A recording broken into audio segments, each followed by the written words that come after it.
Warahmatullahi wabarakatuh. Alhamdulillahirabbil alamin wa bihi nasta'inu ala umuri dunya waddin wassalatu wassalamu ala asrofil anbiya'i wal mursalin wa ala alihi washabbihi ajmain amma ba'd. Ya, sore hari ini seperti biasa nih di JM Radio, radionya Muhammadiyah Jawa Tengah, radio yang insya Allah selalu menginspirasi umat, akan selalu kedatangan oleh beberapa narasumber yang tentunya tidak biasa nih, karena narasumbernya setiap sore hari di Sabtu sore ini akan berbeda-beda dan tentunya menyesuaikan dengan isu apa yang akan kita bahas nantinya. Nah, di acara Teras Singosari hari ini kita akan membahas tentang perempuan yang memang pernah terjun ke lapangan dalam hal mitigasi bencana. Nah, dengan adanya hal tersebut maka sudah bergabung dengan kita beberapa narasumber, yaitu ada Mbak Faraj, nama lengkapnya adalah Firdaus Faraj. Beliau ini merupakan salah satu aktivis dari organisasi mahasiswa di Universitas Muhammadiyah Malang, yaitu Maharisigana Malang. Halo Mbak Faraj. Halo Mbak Faraj. Halo, Assalamualaikum. Silakan menyapa teman-teman. Waalaikumsalam. Gimana Sama-sama. kabarnya Mbak Faraj? Alhamdulillah sehat luar biasa. Baik. Gimana nih Mbak kabarnya? Sehat ya? Alhamdulillah. Ya, alhamdulillah. Di Malang gimana? Aman? Aman. Sekarang lagi musim hujan nih Mbak. Musim-musim hujan biasanya musimnya merindu kan ya? Oh, oke. Iya, samalah ya, antara Malang ataupun Semarang nggak jauh-jauh beda gitu. Kemudian sudah bergabung juga bersama kita ada Mbak Damatia. Beliau ini merupakan aktivis juga di salah satu komunitas di kampus Universitas Muhammadiyah Purwokerto, yaitu di komunitas psikososial Universitas Muhammadiyah Purwokerto. Halo Mbak Dama. Halo Mbak Tuti dan halo teman-teman semuanya. Selamat sore. Gimana kabarnya Mbak Dama? Alhamdulillah sehat. Alhamdulillah. Banyumas gimana kabarnya? Kemarin sempat ini ya ada banjir Iya, gitu. Sekarang meluap lagi. gimana? Kemarin meluap, alhamdulillah. Untuk saat ini sudah mulai surut. Oke, kemudian sebenarnya masih ada narasumber kita yang satu ya, yaitu Mbak Ninin Karlina. Beliau ini salah satu pengurus dari MDMC Jateng, tapi sepertinya beliau belum join di Zoom meeting sore hari ini. Tapi nggak apa-apa deh, karena setidaknya dua narasumber sudah join. Nah, sambil nunggu Mbak Ninin juga, kita tanya-tanya dulu aja ya ke Mbak Dama dan Mbak Faraj terkait perempuan dalam mitigasi bencana. Karena sebenarnya sesuai dengan peraturan pemerintah nomor 21 pasal 1 ayat 6 tahun 2008 tentang penyelenggaraan penanggulangan bencana, di situ sudah dijelaskan bahwa yang namanya mitigasi merupakan serangkaian upaya untuk mengurangi risiko bencana baik melalui pembangunan fisik maupun penyadaran dan peningkatan kemampuan menghadapi ancaman bencana. Nah, di mana mitigasi bencana ini tentunya ya bisa dilakukan oleh semua orang, siapapun itu gitu loh, tanpa harus mengenal jenis kelamin, entah itu laki-laki ataupun perempuan. Nah, kali ini kita datangkan nih beberapa perempuan-perempuan yang kita bilang ini ya perempuan-perempuan perkasa gitu, karena perempuan-perempuan ini dengan kerelaan hatinya gitu ikut dalam proses mitigasi bencana. Nah, yang pertama kita tanya dulu deh ke Mbak Damatia. Kira-kira nih menurut Mbak Dama, gimana saat ini kondisi dari peran perempuan dalam hal mitigasi bencana? Silahkan Mbak Dama untuk ditanggapi dulu. Ya baik, peran perempuan ya Mbak dalam mitigasi bencana mungkin sudah adil ya beberapa perempuan, namun tidak sebanyak laki-laki seperti itu.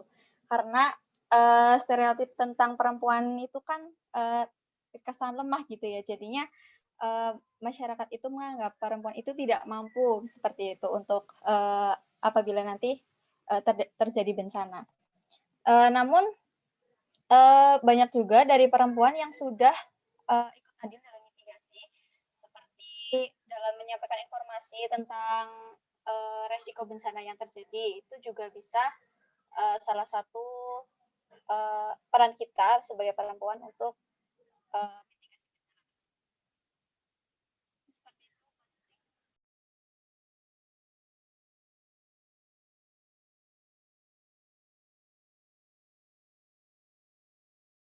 Suaranya menghilang, Mbak Dama. Halo, Mbak Dama. Iya, halo. Ya. Gimana? Yuk silakan dilanjutkan. Tadi suaranya sempat menghilang. Oh iya. Ya tadi udah kok Mbak, udah sama awal. Mungkin bisa dilanjut di Mbak Faraj. Oke, jadi kalau ini ya pendapat dari Mbak Dama sendiri sebenarnya keterlibatan perempuan sendiri dalam hal mitigasi bencana memang Masih kurang proporsinya gitu. ini ya masih kurang gitu, tidak sebanyak oleh Iya. laki-laki. Mm-mm. Oke, kita beralih ke Mbak Faraj. Gimana nih Mbak Faraj kira-kira pendapatnya terkait kondisi saat ini ya keterlibatan perempuan dalam hal mitigasi bencana? Silahkan. Oke, siap. Makasih, Mbak. Kalau menurut saya sendiri sih, saya sepakat sama apa yang dibilang sama Mbak Dama. Tentunya kita tahu bahwasannya sekarang ini, jadi dalam hal bencana itu kesetaraan gender itu juga ada gitu loh, ada batasan-batasan. Padahal kita nih sebagai perempuan itu juga bisa untuk melakukan hal itu. Kita tahu bahwasannya biasanya nih, di kebencanaan itu tuh yang paling berdampak atau rentan untuk terkena dampaknya itu adalah perempuan. Tapi kita tahu sendiri bahwa perempuan itu dinilai bahwa, oh ternyata, laki-laki dan perempuan ini kuatan laki-laki nih. Jadi laki-laki yang banyak biasanya diterjunnya ke lapangan. Padahal, kalau terjadi bencana itu yang paling rentan terkena itu adalah perempuan. Nah, jadi menurut saya penting untuk, peran-peran dari seorang perempuan apalagi terutama di bidang psikososial, itu. Karena perempuan itu kan ketika terjadi bencana otomatis, yang pertama terkena itu adalah, psikisnya ya, pemikirannya. Jadi itu sih Mbak menurut saya. Harusnya Oke, perempuan terima kasih. ya. Ya, ini ya. Jadi bisa kita kita ambil ini, kita ambil satu pemikiran bahwa seseorang atau golongan ya, kita anggap aja ini sebagai klasifikasi lah ya, klasifikasi berdasarkan jenis kelamin antara laki-laki dan perempuan, bahwa ketika terjadi sebuah bencana maka yang paling rentan atau bisa dikatakan juga paling paling berpotensi untuk mengalami dampak terburuk gitu ya, itu justru malah pada perempuan dibanding laki-laki. Seperti itu ya Mbak Faraj? Iya benar Mbak, cuma, apa ya, pasukannya kurang nih buat perempuan. Harusnya perempuan itu yang lebih di-manage lagi gitu, buat di kebencanaan. Karena biasanya yang paling kena banyak ini perempuan gitu, dan perempuan yang lebih butuh untuk ditangani. Oke, terima kasih untuk tanggapannya. Ini sepertinya Mbak Ninin sudah bergabung di Zoom meeting sore hari ini. Halo Mbak Ninin, Assalamualaikum. Ya, siap. Waalaikumsalam. Alhamdulillah sudah bergabung ya. Mbak Ninin ini merupakan salah satu pengurus di MDMC Jateng. Kita sapa dulu aja deh. Mbak Ninin gimana kabarnya Mbak? Alhamdulillah sehat luar biasa. Alhamdulillah sehat. Sukoharjo aman Mbak? Alhamdulillah makmur.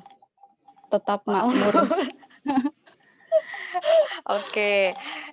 Ini tadi kita udah ngobrolin tentang gambaran saat ini nih Mbak, situasi saat ini terkait perempuan dalam hal mitigasi bencana. Tadi Mbak Dama dan Mbak Farad sudah menanggapi. Nah, mungkin dari Mbak Lilin bisa ini sekalian menanggapi gimana nih kira-kira pendapatnya gitu terkait kondisi saat ini pada perempuan dalam hal mitigasi bencana. Silahkan Mbak Ninin. Baik, sebelumnya terima kasih semuanya. Terima kasih yang telah bergabung di virtual gitu ya. Nah, baik Mbak, sebelum saya bicara menanggapi lebih lanjut, saya mencoba mau bicara dulu terkait dengan peran manusia seperti itu. Karena tema kita kali ini terkait dengan peran perempuan dalam mitigasi bencana gitu. Otomatis kita bicara dulu tentang kemanusiaan perempuan gitu. Oke. Yang pertama harus kita pahami yaitu tentang peran manusia di muka bumi itu ada 2 gitu ya. Peran manusia di muka bumi itu ada 2. Yang pertama dia sebagai abdun gitu ya, dia sebagai manusia, sebagai abdun, hamba gitu. Dijelaskan dalam Quran surat Ad-Dzariyat, "Wa ma khalaqatul jinna wal insa illa liya'budun," gitu. Di sana jelaskan bahwasanya, Allah itu menciptakan manusia dan jin itu untuk beribadah. Di sana tidak disebutkan, "Wa ma khalaqtul jinna war rajula," atau "Wa ma khalaqtul insa wan nisaa," bukan menciptakan jin dan laki-laki atau menciptakan jin dan perempuan, bukan.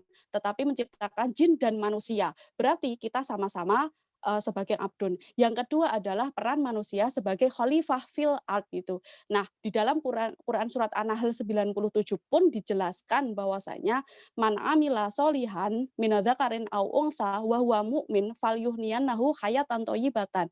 Dan barang siapa yang berbuat baik, baik laki-laki maupun perempuan, di sana dijelaskan laki-laki dan perempuan, bukan hanya laki-laki saja atau perempuan saja begitu. Nah, tetapi laki-laki dan perempuan maka akan diberikan kehidupan yang baik. Akan tetapi, ketika kita melihat kondisi saat ini bahwa perempuan itu mempunyai dua dua dua pesan, kayak dua apa namanya, mempunyai, ini, perempuan itu mendapatkan stigma-stigma yang, stigmatisasi dan subordinasi seperti itu. Nah, ketika karena di Muhammadiyah itu kita mengenal sebagai gerakan dakwah gitu ya. Gerakan dakwah di Muhammadiyah itu kan ada 3, dakwah bil lisan gitu seperti ceramah-ceramah gitu, kemudian dakwah bil qalam gitu, dia yang bisa menulis, dia menuliskan dengan di tulisan-tulisan seperti itu, kemudian dakwah bil hal,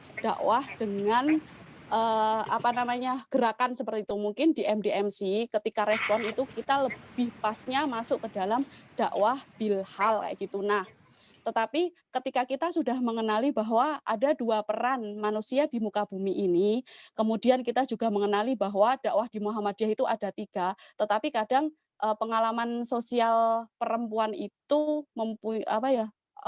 sangat mengenaskan sekali, entah yang dekat dengan kita maupun yang jauh dari kita gitu.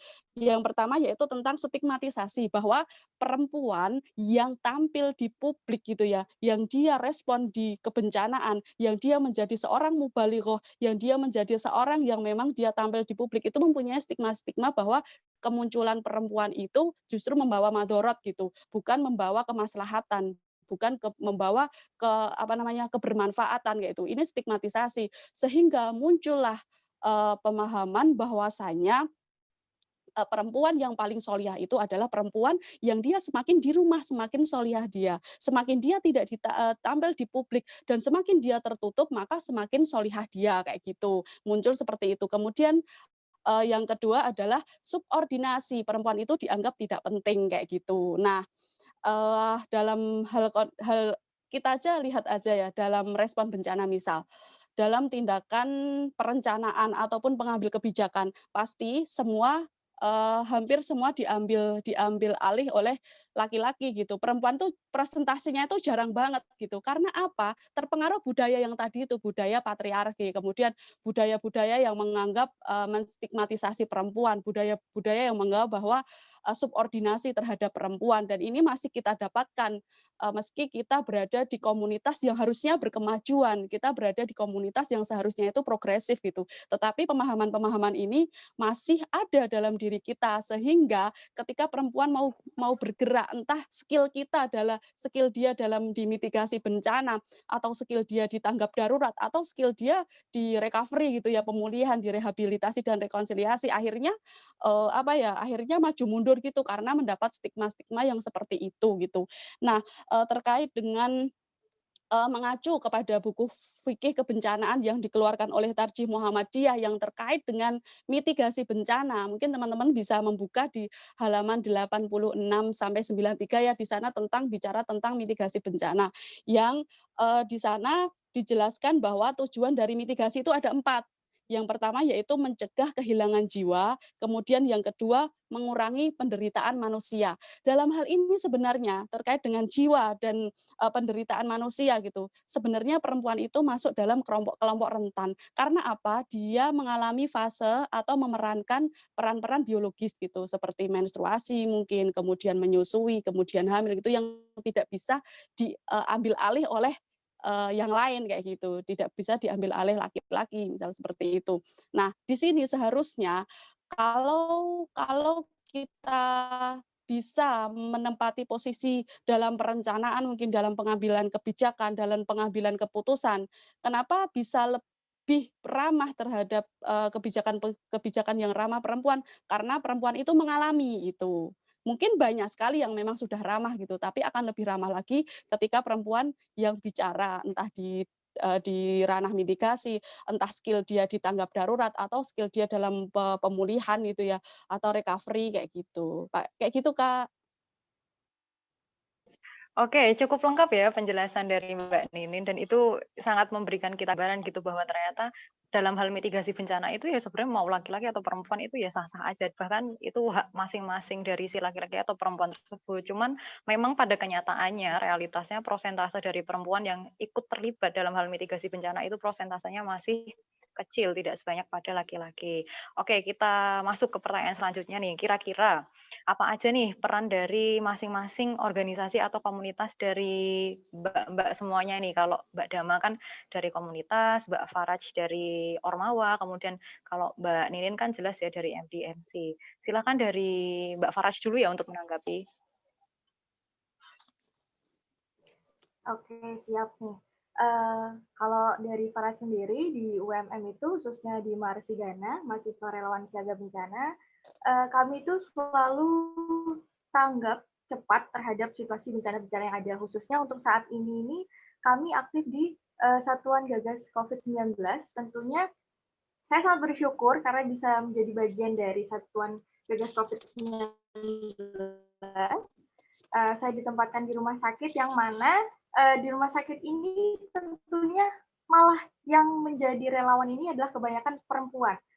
Nah, meskipun kita dari basicnya itu adalah bukan seorang perawat, tapi kita juga dibina di situ untuk mengerti tata caranya sehingga kita bisa menangani saat di rumah sakit. Untuk Marsigana sendiri itu kita untuk yang keterlibatan perempuan itu bisa di psikososial, terus juga penyuluhan-penyuluhan karena saya merasa bahwa perempuan itu sebenarnya harus ya untuk ada di sosialisasi masyarakat gitu. Karena ketika terjadi bencana banyak perempuan yang mengalami, tapi yang malah terjun ke lapangan itu laki-lakinya.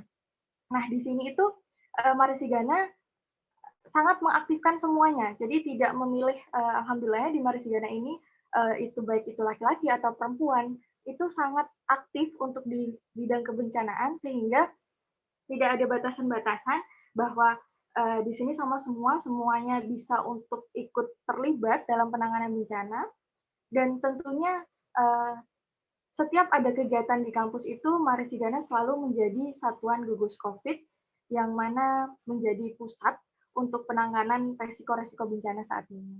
Gitu. Gitu Mbak Tuti.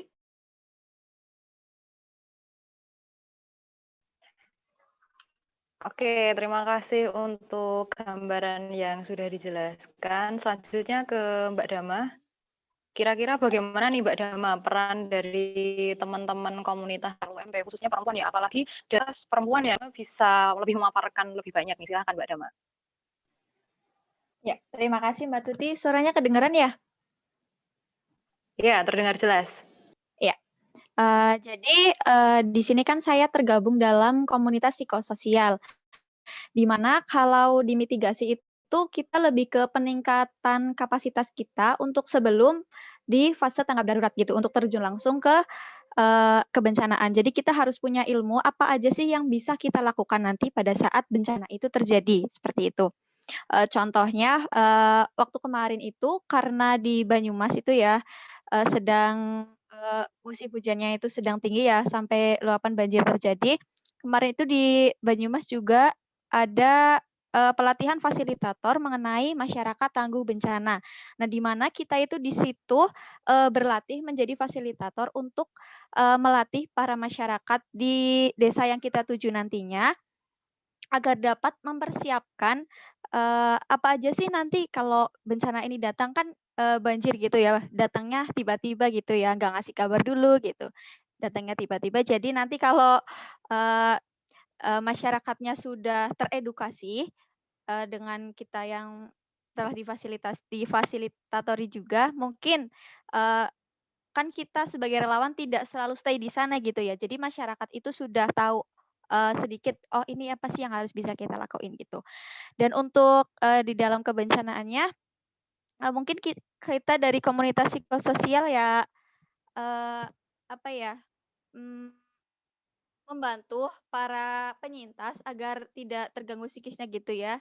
Karena ya kan, namanya bencana gitu, pasti kan, kadang kehilangan yang tidak terduga gitu ya. Jadi mungkin bisa menyerang psikis dan kita, meminimalisir hal itu terjadi. Dan untuk peran perempuan alhamdulillah di komunitas psikososial juga kebanyakan perempuan, dan kemarin yang diberangkatkan respon di, banjir Banyumas juga kebanyakan perempuan. Jadi ya, mungkin dari awal ini, perempuan bisa semakin terlihat ya bahwa perempuan itu tidak lemah gitu. Seperti itu mungkin Mbak Tuti.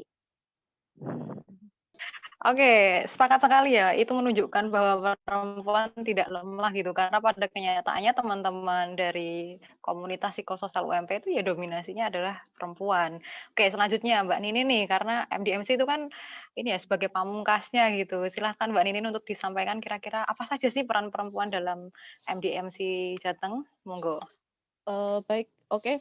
Ketika kita bicara tentang mitigasi bencana gitu, saya akan kembali karena pergerakan kita selalu, sebagai landasan teologisnya adalah buku fikih kebencanaan yang diterbitkan oleh Tarjih Muhammadiyah gitu ya.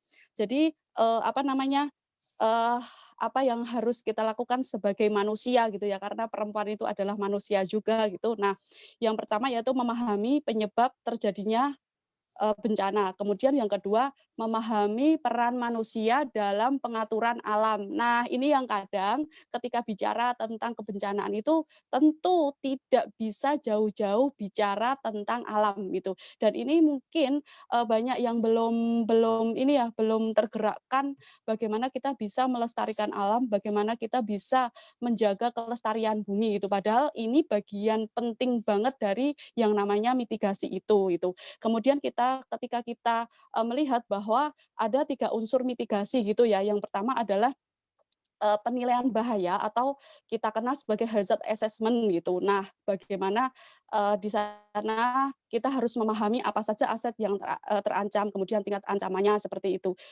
Kemudian yang kedua adalah warning, itu terkait dengan, peringatan-peringatan gitu.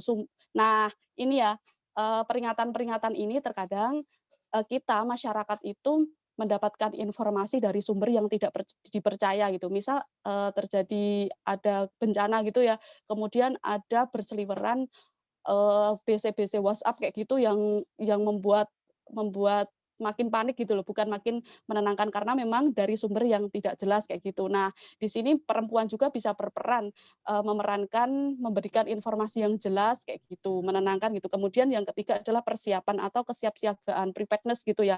Kapan kita harus evakuasi, kapan kita harus kembali. Nah, posisi-posisi ini memang semua harus dimasuki oleh seorang, kita sebagai perempuan gitu. Karena memang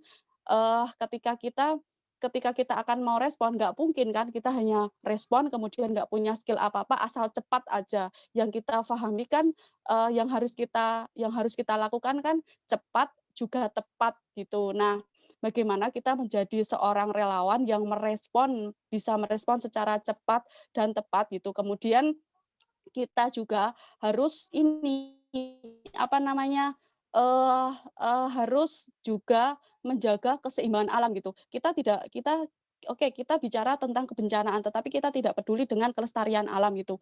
Makanya sedikit sharing kemarin, ibu-ibu, LLHPB Aisyah Jawa Tengah gitu ya, karena saya di MDMC Jawa Tengah yang kader perempuan gitu ya, saya sedikit bisa membantu menjadi, bagian dari Lembaga Lingkungan Hidup dan Penanggulangan Bencana Aisyah, membuat sebuah gerakan, kita kita namakan Jambore LLHPP gitu ya, yang diikuti oleh semua ortom perempuan di Muhammadiyah gitu. Jadi di IPM ya Ipmawati, di IMM ada Imawati, ada kader Nasyiatul Aisyah, kemudian Tapak Suci Putra Muhammadiyah yang putri itu, Hizbul Waton yang putri kayak gitu. Nah, sekitar ada 500 sampai 600-an menyuarakan apa? Menyuarakan tentang menjaga alam dan yang menjadi apa namanya, permasalahan yang paling mendasar dan paling dekat dengan kita adalah terkait dengan kerusakan alam yang disebabkan oleh, sampah rumah tangga gitu. Bayangin aja gitu sampah rumah tangga dan perempuan juga sangat bisa berperan di sini untuk memerankan ini. Kemudian bisa mengedepankan yang apa namanya, green lifestyle kayak gitu. Kita sebagai perempuan, kita mengalami menstruasi misal, dimulai dari diri kita sendiri aja. Kita masih sering menggunakan pembalut sekali pakai, itu misal saja, masih sering menggunakan plastik. Itu juga pemicu, entah pemicu bencana, entah jarak pendek maupun, jangka panjang gitu, jangka pendek maupun jangka panjang gitu. Bayangin aja ketika kita menstruasi ya, menggunakan pembalut plastik sekali pakai itu. Dalam 1 bulan kita habis sehari 3 misal, dalam, rata-rata aja 7 hari, berarti 21 itu baru 1 orang. Berapa perempuan seluruh Indonesia gitu. Nah, ini menjadi problem banget kan gitu. Ternyata ini, berkaitan banget sama bencana jangka panjang yaitu. Nggak cuma bencana di kita aja, ketika dibakar juga masih tetap berwujud plastik dan mencemarkan air. Ketika dibuang ke sungai, ikan-ikan jadi mandul kayak gitu. Nah, ini, kita sendiri, harus memang, dalam penjagaan alam gitu ya, bagaimana peran manusia sebagai, dalam penjagaan alam gitu. Kemudian bagaimana mitigasi-mitigasi yang lain gitu, karena tindakan preventif antisipatif itu banyak banyak banget gitu ya, baik secara struktural, yang non struktural kayak gitu. Nah, bagaimana apa yang bisa kita ambil peran di situ, maka kita ambil, begitu, Kak. Oke, terima kasih untuk penjelasannya. Sangat lengkap ya, teman-teman. Tapi dari Mbak Ninin sendiri, ada nggak sih Mbak semacam untold story gitu ketika Mbak Ninin terjun sebagai seorang relawan Muhammadiyah gitu ya dalam hal mitigasi bencana? Adakah suatu fenomena atau kejadian yang mungkin sekiranya bisa diceritakan di sini gitu, yang sekiranya berkaitan dengan peran perempuan itu sendiri? Iya, kalau saya pribadi memang karena hidup di lingkungan yang sebenarnya, mayoritas memang Muhammadiyah, tetapi, masih masih ada pemahaman terkait dengan budaya patriarki tadi gitu. Jadi saya sering sekali mendapat stigmatisasi, kenapa sih harus harus perempuan yang respon, padahal di sana ada seorang laki-laki gitu. Kenapa perempuan yang harus tampil publik gitu kalau ada laki-laki gitu. Padahal, saya sudah katakan tadi, peran manusia itu ada 2, sebagai abdun dan sebagai khalifah gitu, seperti itu. Saya sering sekali seperti, apa namanya, sesuatu yang melemahkan kayak gitu. Nah, kemudian, apa yang saya dapatkan ketika di lapangan gitu ya, jadi kalau kita bicara tentang dakwah Muhammadiyah tadi dan saya sudah sharing-kan terkait dengan Jambore LLHPB, di Jambore itu, kami karena saya waktu itu menjadi PJ lomba gitu ya, maka, bisa mencangkup 3 bagian itu, dakwah Muhammadiyah yang berkaitan dengan bencana itu secara lisan, bilisan gitu ya, jadi ceramah tentang kebencanaan. Karena, relawan perempuan itu mungkin ada yang, secara skill, secara fisik tidak kuat, tapi dia mampu mempunyai public speaking yang bagus. Akhirnya dia menjadi seorang mubalighah yang berkaitan dengan kebencanaan kayak gitu. Atau yang, tampil public speaking-nya itu kurang bagus dan fisiknya juga agak lemah sehingga dia tidak bisa respon ketika bencana. Tapi dia mampu menuliskan rinci, dia menjadi seorang relawan Muhammadiyah yang bergerak di dakwahnya itu dakwah bil kolam kayak gitu. Kemudian ketika kita yang, mungkin, diberi Allah, fisik yang kuat, kemudian kita diberi Allah keluarga yang mendukung tentang gerakan kita kayak gitu. Nah, maka kita bergerak di, dakwah bilhal tadi, dakwah dengan gerakan-gerakan gitu. Otomatis kita akan banyak tampil di publik, kita akan, banyak banyak keluar rumah kayak gitu. Apalagi sekarang kan bencana itu kan tiba-tiba, nggak sekarang ya, maksudnya, bencana itu kan tiba-tiba datang, kemudian kita dapat panggilan dari komandan kita misal, otomatis kita segera respon kayak gitu. Nah itu dan itu memang, peran keluarga itu memang sangat sangat tinggi kayak gitu. Gitu, Kak. Oke, terima kasih untuk tanggapannya Mbak Nini. Nah, pertanyaannya masih sama nih buat Mbak Dama terkait ada nggak sih kira-kira semacam untold story atau kisah-kisah yang kayaknya ini perlu nih dibagikan gitu di forum ini yang berkaitan dengan adanya keterkaitan perempuan yang memiliki peran dalam hal mitigasi bencana. Silahkan Mbak Dama. Mohon maaf, Mbak, di sini agak sinyalnya susah, bisa diulangi ya? Oke, saya ulangi lagi dari Mbak Dama sendiri. Ada nggak kira-kira semacam untold story. Itu belum pernah Mbak Dama sampaikan di forum perempuan yang berperan dalam hal mitigasi bencana. Siapa tahu dari kisah itu bisa menginspirasi teman-teman yang join forum sore hari ini.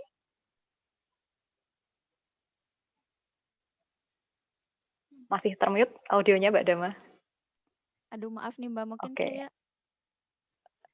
sinyalnya sangat itu Mbak. Tadi nggak nyampe juga, belum nyampe ini tadi suaranya Mbak Tuti putus-putus. Oke, ini ya, ulang lagi ya. Maaf Mbak. Ya, nggak apa-apa. Jadi karena kita ini ya pakainya koneksi, jadi nggak apa-apa. Nah, Iya. dari Mbak Dama, kira-kira ada nggak semacam untold story atau kisah-kisah yang memang sebelumnya Mbak Dama belum pernah membagikan kisah itu ke orang lain, tapi sepertinya kisah itu perlu disampaikan di forum ini yang berkaitan dengan peran perempuan dalam hal mitigasi bencana. Terdengar jelas, Mbak Dama? Ya, jelas Mbak. Oke, silahkan ditanggapi. Ya, kita udah tahu ya kalau perempuan itu adalah salah satu yang paling rentan gitu ya di kebencanaan. So kita sebagai perempuan pasti sangat dibutuhkan di situasi bencana itu. Jadi berdasarkan pengalaman saya kemarinnya direspon itu di para penyintas itu sangat membutuhkan kita ya perempuan sebagai relawan karena mereka itu akan lebih terbuka ke kita gitu. Jadi kita juga harus sebelum kita respon kita harus menyehatkan mental kita terlebih dahulu ya agar mereka juga agar kita juga hikmat gitu dalam berespon. Jadi kalau kitanya udah enak gitu mungkin di sananya juga enak. Paling gitu sih, Mbak. Mungkin pengalaman saya belum cukup luas ya, jadi hanya itu yang bisa saya share-kan ke teman-teman semuanya. Oke, tapi pernah nggak ada semacam kejadian misal ketika Mbak Dama sedang melakukan assessment atau sedang mendengarkan curhatan dari penyintas bencana gitu, Mbak Dama menemukan kejadian sesuatu gitu, ada nggak kira-kira? Oh Yang ya, sekiranya dari kejadian itu tuh akhirnya kita tahu gitu loh bahwa, oh di sini loh sebenarnya perannya perempuan dalam hal mitigasi bencana gitu, pernah nggak kayak gitu? kalau yang pengalaman kemarin itu ya alhamdulillah iya saya juga assessment gitu ya, berkeliling ke rumah warga ya. Jadi sudah saya katakan tadi ya Mbak, peran perempuan itu di respon bencana itu sangat terlihat karena mereka para penyintas itu akan lebih enak cerita perempuan itu kan, beda kalau sama laki-laki gitu. Kita juga sebagai perempuan katanya gitu ya, akan lebih melibatkan perasaan daripada logika gitu ya. Jadi kalau para penyintas cerita ke kita, kita akan lebih merasakan apa sih yang mereka rasakan gitu.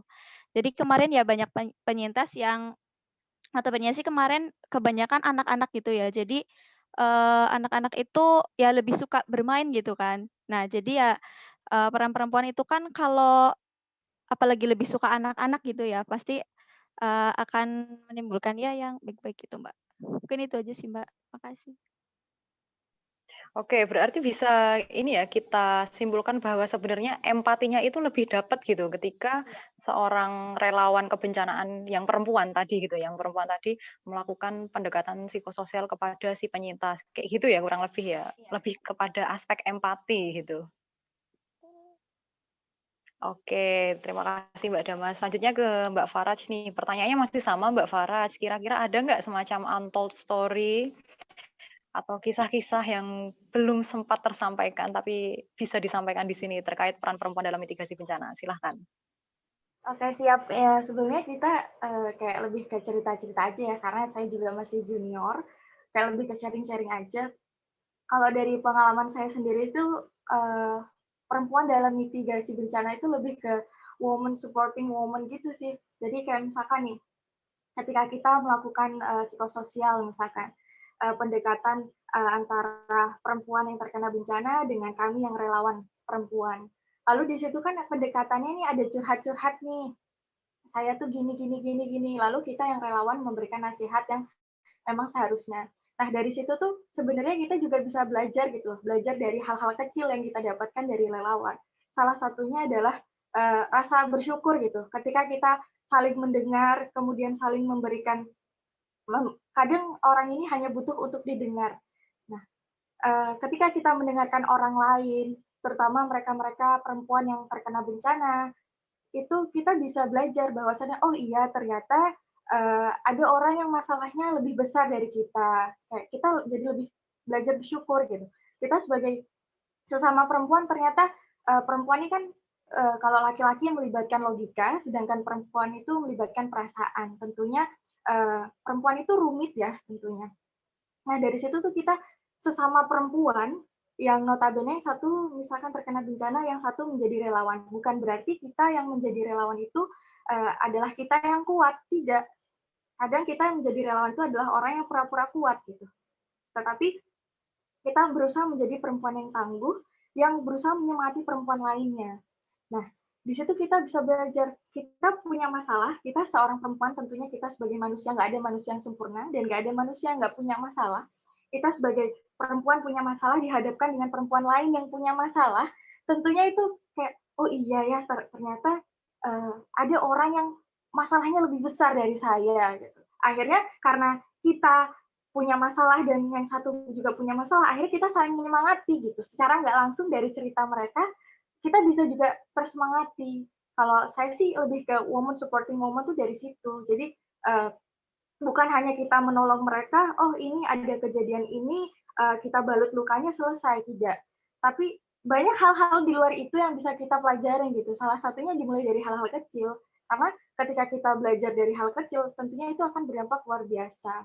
Menurut saya sih itu woman supporting woman karena tentunya apa ya, perempuan pastinya lebih nyaman untuk curhat ke perempuan tentunya. Misalkan dalam kebencanaan yang kita tenangkan dulu kan pasti pikirannya. Nah, karena apa? Perempuan penting dalam kebencanaan ini tentunya juga buat dirinya sendiri, buat anak-anaknya jika dia adalah orang ibu-ibu, terus untuk perempuan-perempuan di sekitarnya juga itu penting gitu.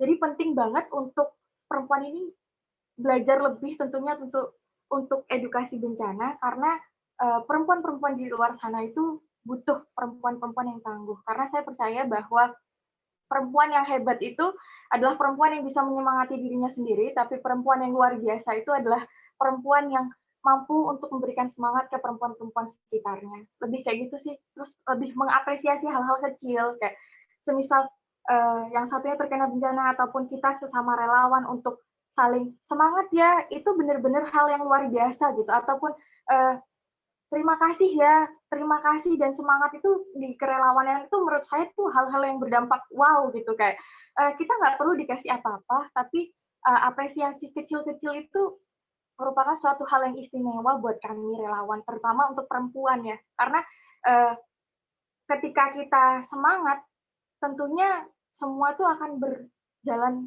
luar biasa lancar gitu. Ikhlas iya, semangat iya, itu sih apresiasi dan woman supporting woman. Kalau dari cerita-cerita saya untuk relawan setiap harinya tuh itu sih lebih saling menyemangati. Gitu Mbak, makasih. Oke, dan akhirnya dengan hal-hal semacam itu ini ya bisa membuat supporting system yang sangat positif ya. Ya, benar sekali, benar. Oke. Nah, sebelum kita berlanjut membahas pertanyaan dari saya sendiri, ada satu pertanyaan yang udah masuk nih dari teman-teman, yaitu dari Dek Huda. Pertanyaannya terkait kalau mau lebih spesifik sebenarnya peran perempuan itu lebih baik di sektor apa gitu. Kira-kira mau ditanggapi oleh siapa dulu? Dari Mbak Ninin dulu aja deh yang dari MDMC. Silakan Mbak Ninin. Boleh. Kalau di MDMC gitu ya, peran spesifik perempuan sih apa sih gitu. Ketika ditanya seperti itu, banyak yang mengatakan bahwa perempuan itu tepatnya di dapur umum kayak gitu ya, dapur umum kayak gitu. Ada yang mengatakan bahwasanya yang punya skills di psikologi atau mempunyai ini ya psikologi di psikolog gitu. Nah, sebenarnya semua divisi itu memang cocok buat perempuan gitu. Nah, pertama di dapur umum karena dia memang mempunyai skill, mungkin di rumah punya catering atau apa, pasti dia akan lihai banget ketika memasakkan untuk, oh berarti penyintas relawannya mungkin 500-an, berarti saya harus memakai bawang seberapa, harus memakai bawang putih merah seberapa, berasnya berapa, lauknya berapa, dia pasti akan mempunyai skill di situ gitu. Nah, mungkin juga ada yang, seorang dulu alumni psikologi dan dia ambil profesi psikolog dan melanjutkan studinya psikolog dan mempunyai banyak pengalaman di psikologi. Dia pasti akan mengambil posisi di, apa namanya, di psikososial kayak gitu. Kemudian ada juga yang memang dari kecil itu terdidik, dia mempunyai, tubuh yang kuat gitu sehingga dia, gabung dalam rescue, SAR rescue kayak gitu ya. Ada di jungle rescue yang berurusan dengan perdaratan kayak gitu ya.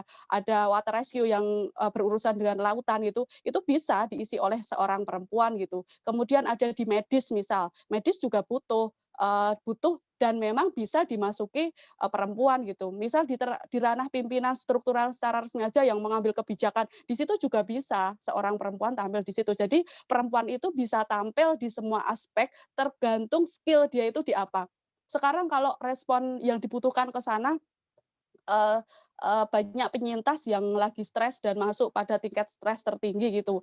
Pasti nggak mungkin kita hanya butuh, perempuan ini butuh ini loh, apa, ada teman-teman stres kayak gitu. Jadi yang diturunkan itu pasti bicaranya psikososial, entah itu laki-laki maupun perempuan gitu.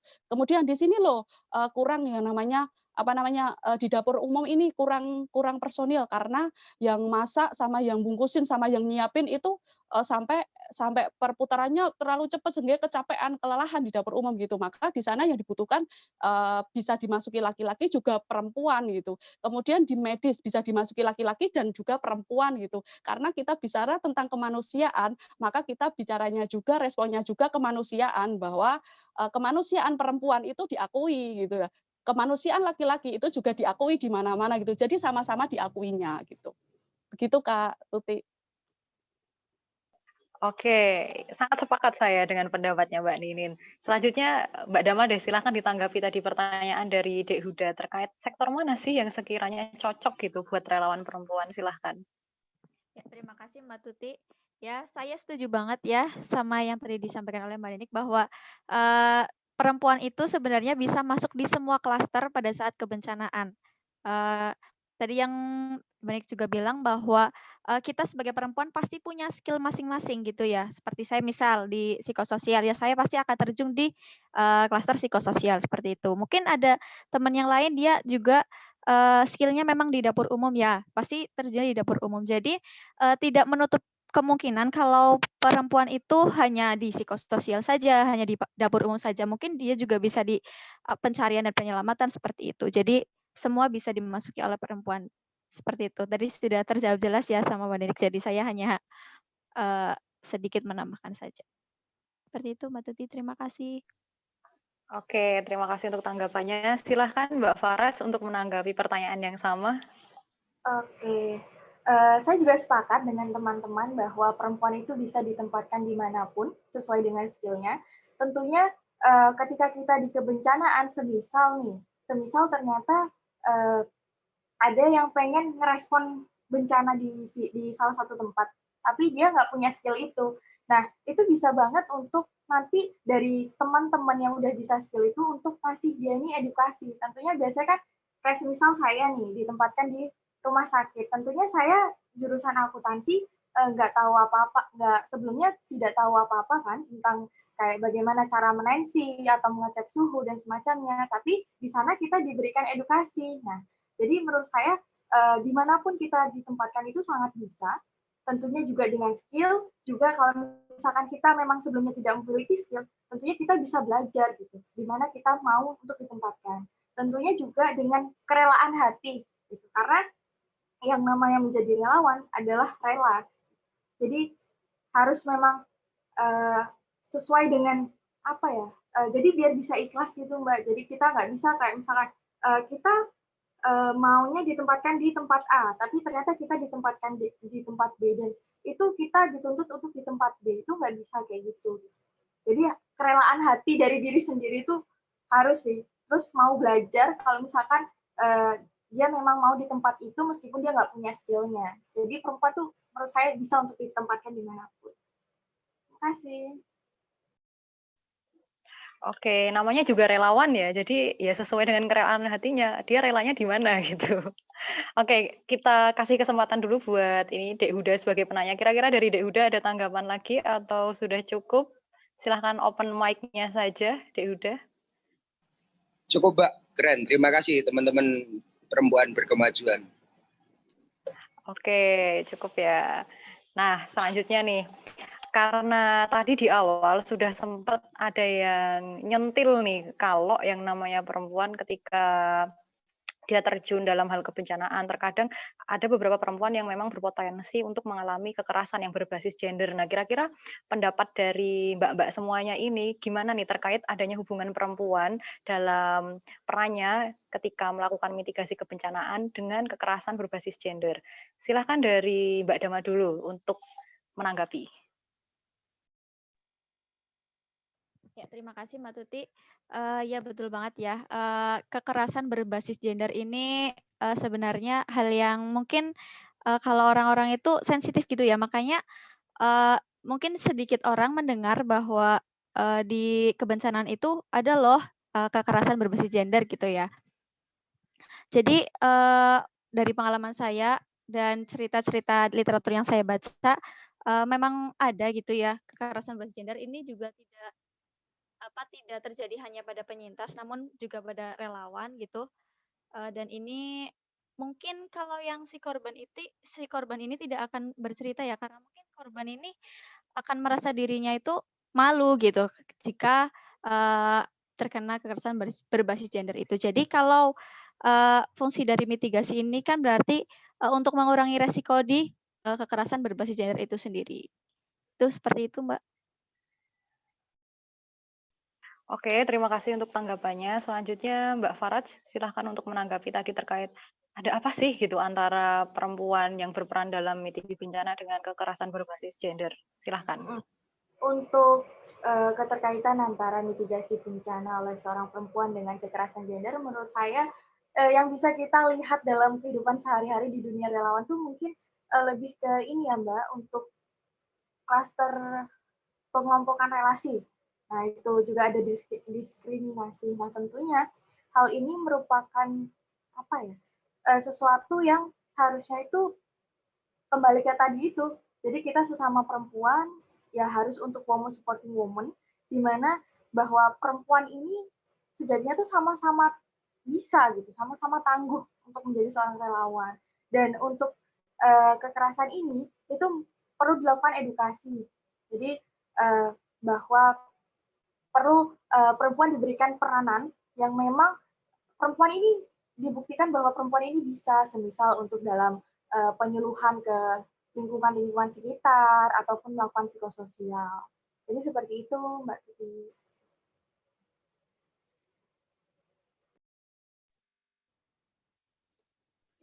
Oke, terima kasih untuk tanggapannya. Selanjutnya silahkan Mbak Ninin untuk menanggapi pertanyaan yang sama. Baiklah, mungkin ini bisa menurut saya memang saya yakin pernah terjadi kekerasan berbasis gender seperti itu, apalagi yang menjadi kelompok rentan di sini adalah seorang perempuan. Contoh sederhana saja, misal saja gitu ya, ada seseorang yang mungkin lagi ditugaskan di gudang gitu, di gudang, kemudian eee eee, meminta penyintas perempuan hadir, "Kamu tak kasih ini, tetapi kamu harus seperti ini," gitu ya. Jadi, semacam ada ini, apa namanya, ada imbal balik yang seperti itu. Nah, ini termasuk kekerasan juga gitu. Nah, mungkin ini bisa dijadikan, kenapa, kurang kurang terdengar suara-suara seperti itu karena memang kanal untuk pelaporan terhadap, yang respon di sana itu kan kita biasanya fokus di ini ya, fokus di ini, apa, tanggap darurat gitu ya, masih di pencarian, kemudian masih di pertolongan, kemudian fokus di psikososial, kemudian fokus di divisi-divisi lain atau klaster lain, sementara kita tidak mendirikan kanal pelaporan yang memang bisa memfasilitasi para penyintas yang mengalami kekerasan berbasis gender ini gitu. Mungkin bisa dijadikan wacana baru, klaster baru, memang ada khusus kanal pelaporan untuk para penyintas yang atau para relawan ataupun penyintas yang mengalami kekerasan berbasis gender ini gitu. Kenapa selama ini teman-teman relawan atau teman-teman penyintas tidak mau melaporkan? Karena memang kanalnya menurut saya belum jelas. Kalau psikososial kan mempunyai apa ya, sudah ada SOP-nya, mungkin bicaranya di bidang tentang kejiwaan mungkin yang lebih tepat ketika bicara ke sini. Tapi kan memang tidak secara spesifik ditugaskan untuk menjadi kanal pelaporan bagi teman-teman perempuan atau ini ya anak-anak yang mengalami ini kekerasan itu gitu. Begitu Kak Tuti. Oke, terima kasih untuk tanggapannya. Tapi sebenarnya sejauh ini tuh sudah ada atau belum upaya untuk pengurangan resiko terjadinya kekerasan berbasis gender yang terjadi pada perempuan, entah itu dia sebagai relawan ataupun penyintas, sebenarnya sudah ada atau belum, Mbak Ninin?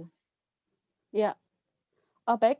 Sebenarnya kalau memang kami berkurang dalam segi ini ya, dalam segi bukan klaster baru, dalam segi membuat kayak tim investigasi, bukan tim investigasi ya, tim yang memang fokus mengurusi ini. Kalau memang kejadian itu pasti ada, pelaporan itu juga pasti ada. Tetapi memang saya bilang tadi bahwa fokus kita itu belum nyampe di sini gitu. Jadi kita belum membuat SOP secara jelas bagaimana tim ini bergerak, bagaimana tim ini bekerja, bagaimana tim ini mengadakan investigasi, bagaimana tim ini mengolah data, bagaimana tim ini mendampingi selama dia trauma gitu. Jadi kan belum ada, tetapi memang tetapi secara resmi belum ada. Tetapi sebenarnya kita sudah bergerak di ranah itu gitu. Cuman belum ada tim resminya saja bagaimana tim investigasi untuk fokus ngurusi masalah ini. Dan ini siapapun laki-laki dan perempuan ketika dia mempunyai skill yang bisa bicara di sini pasti dia pantas aja gitu. Oke, terima kasih untuk penjelasannya Mbak Ninin. Kalau dari Mbak Dama dan Mbak Faraj, mungkin ini nggak kira-kira sejauh ini ada nggak semacam upaya atau peraturan atau semacam SOP gitu yang sekiranya itu digunakan dalam rangka mengurangi resiko terjadinya kekerasan berbasis gender pada penyintas ataupun pada relawan di organisasi atau di komunitas masing-masing. Dari Mbak Dama dulu silahkan untuk ditanggapi. Ya, terima kasih Mbak Tuti. Setahu saya sejauh ini belum ada ya. Mungkin ini juga bisa menjadi masukan kalau di kebencanaan didirikan semacam pos pengaduan seperti itu ya. Jadi kejadian-kejadian apa aja nanti bisa dilaporkan di situ gitu. Kalau udah ada klaster seperti itu kan mereka jadi nyaman gitu. Mungkin hanya seperti itu, Mbak. Oke, berarti memang belum ada ya untuk komunitasnya Mbak Dama. Kalau dari Mbak Faraj gimana? Silahkan. Masih Ya, halo. Kalau untuk di komunitas saya itu kayaknya sejauh ini baru sebatas kita tahu batasan-batasan itu untuk kekerasan ini ya. Mungkin nanti seperti saya sepakat dengan Mbak Dama, mungkin nanti bisa menjadi suatu gambaran baru atau pandangan baru untuk komunitas saya. Terima kasih.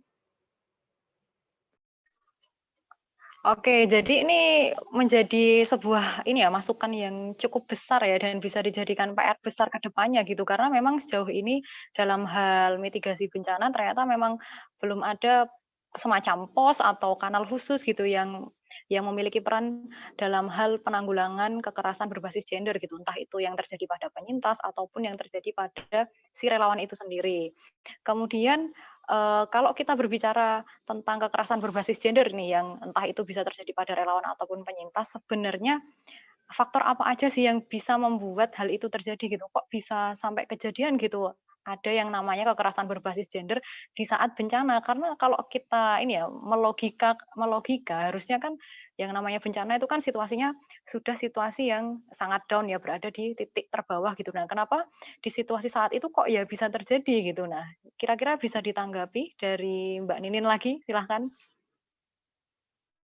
Oke, saya ya, baiklah. Jadi mungkin yang pertama yang saya ini ya, yang saya mungkin lihat di lapangan gitu, ini, telat telat respon dalam pemisahan gitu ya, misal pemisahan tenda gitu, kalau memang pas hari H tanggap darurat terjadi bencana gitu ya, kayak gitu. Kemudian, laki-laki, perempuan, tua, muda, terkadang kan di dalam satu tenda darurat gitu ya, tenda darurat yang memang itu masa-masa darurat hari itu juga gitu. Memang ketika itu, tidak segera ada tindakan, bencana alam menjadikan bencana sosial gitu kan. Jadi bencana alam itu menyebabkan bencana sosial ketika telat telat penanganan gitu. Termasuk dalam hal kecil aja, ini hal kecil banget itu ya, dalam pemisahan tenda tadi gitu. Bagaimanapun juga gitu ya. Nah, eee ketika dalam hari H sih bisa dimaklumi gitu ya, meskipun meskipun dengan, seperti apapun, namanya juga tempat berteduh cuman satu tenda besar yang besar banget itu ya, kemudian orang masuk semua di situ, kemudian di situ semua antara relawan, antara penyintas, antara antara yang saat itu ditugaskan menjadi tim asistensi karena yang biasanya pertama datang tim asistensi gitu ya, datang, tumplek-blek jadi satu di situ kayak gitu. Nah, seharusnya kan memang kita sebagai relawan, bagaimana kita bisa bertindak lebih cepat, hal yang terkecil itu membuat, pemisahan terhadap tenda, pemisahan tenda tadi ya, jadi laki-laki, perempuan itu disendirikan kayak gitu. Kemudian, MCK darurat kayak gitu. Nah, itu yang pertama memang harus dilakukan dan MCK daruratnya itu, diusahakan, safety gitu ya, safety memang memang tidak memicu untuk terjadinya kekerasan berbasis gender itu tadi gitu. Nah, sebenarnya itu sih, satu hal yang saya lihat ketika kenapa, terjadi seperti itu gitu. Terkadang hal kecil yang seharusnya, direspon secara cepat juga tepat, kadang kita mengabaikan itu, kita lebih lebih fokus ke yang lainnya juga gitu, karena memang kadang relawannya yang datang itu kan terbatas gitu ya. Jadi, yang apa namanya, yang fokus di situ itu dikit banget gitu. Fokusnya, di sini tuh berapa relawannya, berapa, penyintas, kemudian berapa jumlah di sini, kemudian fokusnya di dapur umum dulu, yang penting makan kayak gitu. Sementara yang ini belum terurus gitu. Nah, eee eee, ketika ketika terjadi seperti ini, maka bencana alam menjadikan bencana sosial gitu. Gitu Kak Tuti. Oke, terima kasih untuk tanggapannya. Jadi ini ya, analoginya analoginya tuh kalau di pramuka kita kenal yang namanya satuan terpisah. Nah, harusnya satuan terpisah ini ya tetap kita implementasikan gitu ketika terjadi bencana. Ya salah satunya ini tadi terkait pemisahan tenda antara perempuan dan laki-laki. Kemudian ke Mbak Faraj dulu. Kira-kira gimana nih Mbak Faraj tanggapannya terkait kok bisa-bisanya gitu ya ketika ada bencana dengan situasi yang down, intinya situasi yang sangat rendah gitulah, kok bisa-bisanya terjadi kekerasan berbasis gender gitu. Kira-kira ada faktor apa nih, ada faktor X apa? Silahkan Mbak Faraj untuk ditanggapi. Iya, untuk kekerasan berbasis gender ini kita tahu bahwa ini tuh merupakan suatu tindakan kekerasan yang terjadi kepada seorang itu berdasarkan perbedaan status sosial ya antara cowok dan cewek misalnya. Nah, untuk saya sendiri menanggapi bahwa itu perlu dipikirkan lagi dan juga perlu pengedukasian kembali terkait hal itu. Untuk kayak semisal Mbaknya tadi bilang yang saat tenda bareng itu mungkin karena memang mereka fokus ke hal yang besar, terus lupa bahwa hal-hal kecil itu patut untuk ditelusuri lagi, maksudnya untuk diolah kembali, karena itu juga saya sepakat bahwa itu tuh jadi bencana sosial juga dan uh, itu tuh di kerelawanan itu memang terjadi ya, terjadi bukan hal yang biasa gitu, tapi sebenarnya itu dampaknya luar biasa banget gitu. Edukasi kembali sih menurut saya. Dan perlu dipikirkan ulang untuk solusi yang baik. Mungkin karena ini ya, karena biasanya kita terlalu panik, akhirnya hal-hal itu tidak terpikirkan atau mungkin terlewatkan. Nah, dan ini sebenarnya harus terjadi apa ya, penyiapan kembali atau preparing yang benar-benar dan apa yang kurang di sebelum-sebelumnya yang kita sudah lalui itu mungkin bisa diperbaiki untuk kedepannya. Oke, terima kasih untuk tanggapannya Mbak Farad. Selanjutnya ke Mbak Dama nih. Kira-kira gimana Mbak Dama tanggapannya terkait kok bisa gitu terjadi kekerasan berbasis gender ketika ada bencana, entah itu bencana alam ataupun non alam gitu ya. Silakan Mbak Dama. Ya, terima kasih Mbak Tuti. Sebelumnya saya sepakat tadi dengan Mbak Ninik bahwa pencampuran di tenda itu sangat berpengaruh ya, karena di situ kan kalau perempuan dan laki-laki bercampur gitu, pastikan apa ya, mereka ya akan mementingkan dirinya sendiri gitu. Yang penting aku dulu gitu kan. Dan juga faktor lain mungkin dalam pendistribusian, dalam logistik kayak gitu misalnya yang kurang merata. Jadi mereka tuh kayak gini, loh aku kok nggak dapet ini, aku nggak dapet ini. Nah jadinya eee, misal si laki-laki itu merasa lebih kuat ya gitu, jadinya mereka, "Oh ya udah aku lebih kuat, apa sih perempuan lemah," gitu. Jadinya mereka akan berbuat seenaknya sendiri. Mungkin seperti itu Mbak Tuti. Oke, terima kasih untuk tanggapannya Mbak Dama. Nah, ternyata ini sudah jam 5:01 ya. Coba kita cek kembali, kira-kira dari teman-teman adakah yang ingin bertanya atau menyampaikan pandangannya kepada narasumber sore hari ini. Dan sambil menunggu, barangkali ada teman-teman yang ingin menyampaikan pertanyaan atau pandangannya, saya ingin menyapa terlebih dahulu nih buat teman-teman yang sudah join, terutama yang sudah join melalui Zoom meeting. Karena sore hari ini hitungannya termasuk banyak nih yang join Zoom meeting dibanding ini ya, Teras Singosari pertemuan sebelum-sebelumnya. Nah, sambil menunggu teman-teman barangkali ada yang bertanya atau menyampaikan pandangannya, saya masih punya pertanyaan terakhir nih buat ketiga narasumber sore hari ini. Kira-kira pesan apa nih yang pengen Mbak-Mbak sampaikan gitu? Entah itu terkait dengan kerelawanan, apalagi hari ini kan spesial banget ya, ternyata hari ini tuh merupakan hari relawan gitu. Jadi ini sangat berkaitan gitu, entah tentang kerelawanan atau tentang perempuan sebagai relawan atau perempuan ketika menjadi penyintas saat terjadi bencana. Silahkan dimulai dari Mbak Ninin terlebih dahulu. Saya lagi, oke. Iya. Terkait dengan pesan ya, apa sih pesannya ya? Oke, ini aja. Jadi saya sedikit mau mengklasifikasikan dulu ya gitu, mengklasifikasikan versi saya gitu. Jadi memang ada banyak sekali model-model relawan gitu kalau saya melihat gitu. Ada relawan biologis gitu ya. Relawan biologis itu karena memang orang tuanya dia seorang relawan, ayahnya seorang relawan, ibunya seorang relawan gitu. Kemudian anaknya menjadi seorang relawan juga karena dan ini apa namanya ini karena kesangkut orang tuanya sebagai seorang relawan gitu. Kemudian ada relawan ideologis gitu. Nah, relawan ideologis inilah dia relawan yang mampu memahami apa yang menjadi tujuan utama Muhammadiyah dalam bergerak sehingga dia bisa menggerakkan roda persyarikatan, menggerakkan roda kerelawanan Muhammadiyah, menggerakkan roda-roda kemanusiaan yang memang ada. Dan disinilah ketika Mbaknya tadi bicara Mbak Faras tadi ya tentang keikhlasan, disinilah muncul kader-kader relawan yang memang benar-benar relawan yang diharapkan Muhammadiyah di sini kader ideologis gitu. Ada juga kader oportunis. Kalau saya bilang sih relawan proyekan gitu. Jadi di sini itu mesti sering bertengkar gitu kalau relawan proyekan tuh karena rebutan proyek gitu. Dia mau muncul di lapangan ketika memang ada proyek, bukan karena memang karena kita bicara tentang kemanusiaan kemudian jiwa-jiwa manusia kita memberontak kemudian kita rela menjadi seorang relawan gitu yang kadang rela kadang melawan kayak gitu. Oke, di sini apa namanya kader oportunis atau saya bisa bicara dengan relawan proyekan gitu.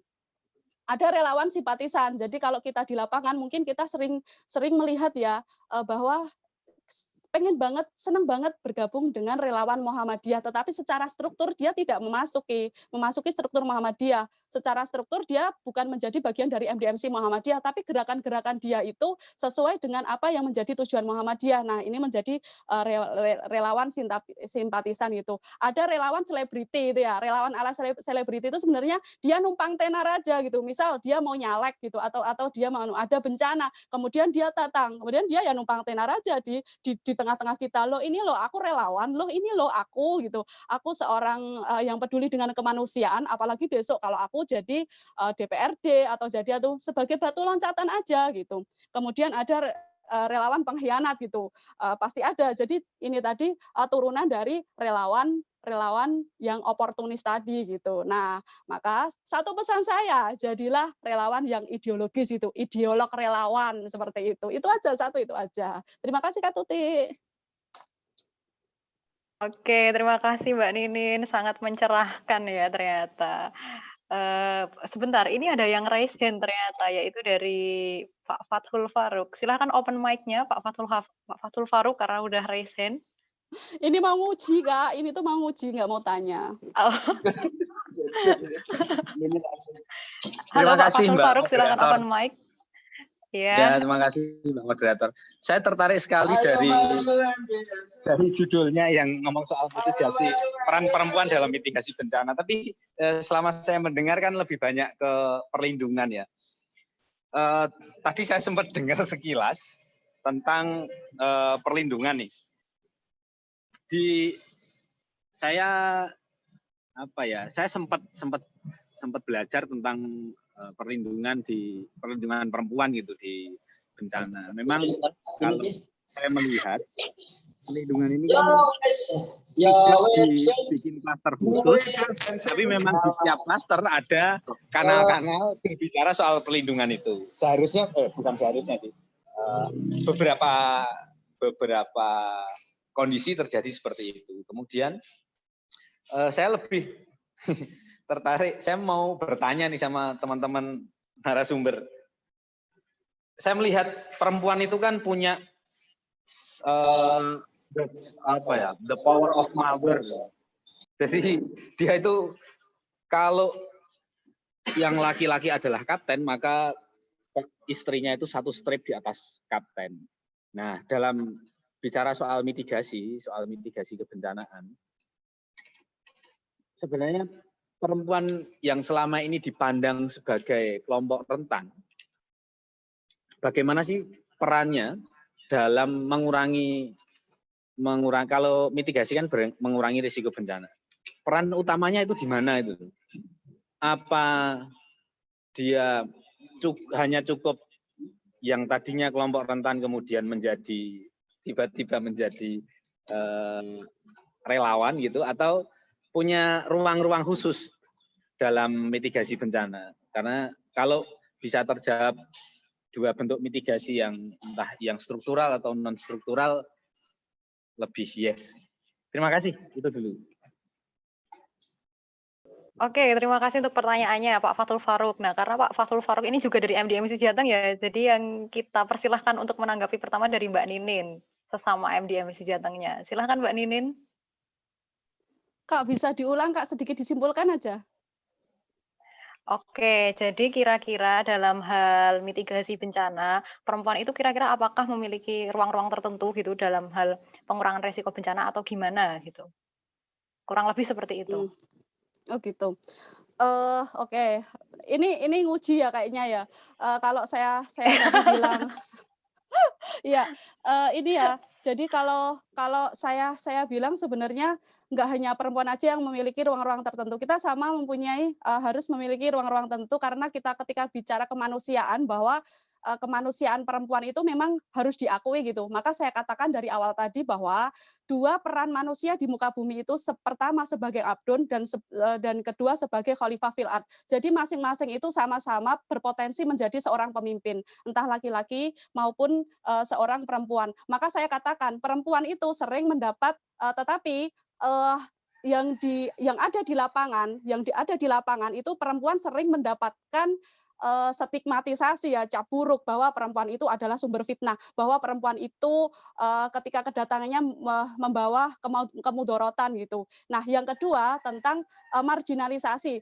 Perempuan memang sering terjadi peminggiran. Kemudian yang ketiga subordinasi dianggap tidak penting gitu. Kemudian yang keempat dia mempunyai sering mengalami kekerasan seperti ini. Nah, sebenarnya yang pengalaman sosial buruk perempuan ini memang harus dihapuskan kayak gitu. Karena kita harus memahami bahwa peran manusia itu sebagai khalifah fil ard, baik laki-laki maupun perempuan itu sama-sama mempunyai potensi dia memimpin dirinya juga memimpin menjadi khalifah bagi yang lain. Sama laki-laki juga perempuan. Tetapi yang terjadi saat ini ya tadi itu. Jadi ada pemahaman yang terpengaruh sama sama budaya patriarki gitu. Jadi menurut saya perempuan itu memang punya potensi dia menjadi kelompok rentan, juga dia mempunyai potensi untuk penindas gitu. Sama laki-laki juga bisa menjadi dia kelompok rentan, dia juga bisa menjadi seorang penindas. Karena kita laki-laki sama perempuan itu sama-sama manusia, sama-sama mempunyai dua peran yang sama. Dia sebagai abdon dan dia juga sebagai khalifah fil ard. Seperti itu Kak Tuti. Ya, cukup ini ya, mencerahkan penjelasannya Mbak Nirin. Silakan Mbak Damatia untuk menanggapi pertanyaan Pak Fathul Farouk. Ya, terima kasih Mbak Tuti. Ini mungkin yang saya tangkap gitu ya. Jadi mitigasi itu kan pengurangan resiko bencana. Jadi peran perempuan kayak sebelum bencana itu terjadi gitu nggih? Gitu Pak, bukan Pak Fathul Farouk? Ya, saya memahami bahwa mitigasi ada dua bentuk, mitigasi struktural dan mitigasi non struktural. Non-struktural. Ya, di dua bentuk mitigasi ada beberapa hal yang dilakukan kan, banyaklah, tidak hanya beberapa. Nah, yang saya maksud, apakah perempuan ini punya ruang khusus? Karena perempuan ini istimewa, dia punya jalan tol gitu. Jadi kalau saya yang jadi ngomong sama warga, Pak, besok kita latihan ya, biar kalau terjadi bencana tidak resikonya terkurangi. Mungkin malah Mas kue ngomong cangkeman ngomongin tok ora iso nglakoni. Tapi mungkin kalau yang perempuan yang ngomong, "Oh, oke Mbak, asal latihannya sama Mbak." Itu kan punya apa ya? Tadi saya bilang punya iki lho, pangkat sak strip di atas laki-laki itu loh. Nah, apakah ada ruang khusus atau jalur keistimewaan itu kalau perempuan berperan di mitigasi, itu maksud. Oh ya, mungkin untuk jalur khususnya itu tidak ya. Jadi kesadaran kita saja sebagai peran perempuan itu, mungkin kan kita sebagai perempuan itu harus sadar bahwa di kebencanaan itu sangat dibutuhkan peran perempuan. Contohnya itu dalam menghadapi penyintas, pasti penyintas akan lebih percaya kepada perempuan, yaitu sudah hukum alam mungkin. Jadinya ya para penyintas itu akan lebih nyaman jika mereka curhat gitu, cerita ke perempuan yang notabene saya bilang perempuan itu lebih mengedepankan perasaannya daripada logikanya. Jadi empatinya itu akan lebih terbangun jika perempuan yang menghadapi masalah-masalah seperti itu. Mungkin seperti. Oke, terima kasih untuk tanggapannya Mbak Dama. Selanjutnya Mbak Faraj, silakan menanggapi pertanyaan Pak Fathul Farouk. Oke, siap. Terima kasih. Tadi kan sempat disinggung juga ya, maksudnya di luar mitigasi kebencanaan oleh perempuan ini, apa sih istimewanya seorang perempuan itu? Apakah punya peran khusus gitu perempuan? Nah, saya menjawab ala anak mahasiswa semester 5, apa yang ada di benak saya. Dulu saya mikir bahwasannya yang hanya bisa menjadi seorang pemimpin itu adalah laki-laki. Maka dari itu saya punya pemikiran bahwa oh ini kalau ketua kelas nih bagusnya laki-laki, aku nggak suka kalau perempuan karena pemimpin itu laki-laki. Jadi pemikiran kita tuh udah ditanamkan gitu kan, yang pemimpin itu laki-laki. Padahal sejatinya bahwasannya seorang pemimpin laki-laki itu ketika ternyata saya baru tahu waktu saya SD naik kelas berapa, jadi saya baru tahu ternyata pemimpin yang dimaksudkan laki-laki di sini itu adalah ketika dia memimpin rumah tangga. Di luar dari memimpin rumah tangga, siapapun bisa menjadi pemimpin, meskipun itu laki-laki ataupun perempuan. Nah, di situ nggak ada batasan untuk laki-laki dan perempuan. Nah, untuk yang tadi disinggung oleh bapaknya, kayak semisal nih ada apa tuh tadi namanya kayak negosiasi. Kenapa sih kok kalau perempuan yang ngomong itu lebih didengarkan, sedangkan kalau laki-laki dibilang enggak gitu. Tapi kalau perempuan oh iya enggak gitu. Nah itu mungkin salah satu keistimewaan perempuan Pak, karena perempuan itu punya daya tarik tersendiri gitu. Terlebih lagi semisal saya punya dosen saya itu lebih tertarik sama perempuan. Sedangkan ada dosen saya perempuan yang lebih tertarik dengan laki-laki. Entah itu hukum alam atau apa, tapi itu mungkin bisa jadi keistimewaan tersendiri, daya tarik tersendiri. Nah, untuk kayak Bapak bilang ada batasan-batasan, menurut saya tidak ada batasan, Cuma memang ada pembagian-pembagian yang ini bisa dilakukan oleh perempuan dan ini yang seharusnya dilakukan oleh laki-laki.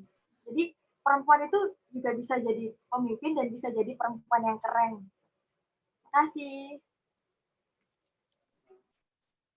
Oke, terima kasih untuk tanggapannya. Sebentar ya, kita tanya dulu nih ke Pak Fathul Faruk sebagai penanya. Kira-kira ada tanggapan lagi nggak nih, Pak Fathul Faruk? Halo. Oke sih Mbak. Terakhir ini saja, pertanyaan saya, bagaimana sih pandangan teman-teman narasumber tentang Perka BNPB nomor 13 tahun 2014 tentang pengarusutamaan gender di bidang penanggulangan bencana. Sudut pandangannya narasumber tentang Perka itu bagaimana itu? Oke, silahkan dari Mbak Ninin terlebih dahulu ya. Aduh, saya lagi gimana tadi? Sedikit disimpulkan, Kak. Sedikit aja. Terkait kesimpulan pertanyaanku nih. Ya. Aku tadi soalnya nggak menyimak. Wah, gue sentimen ragu.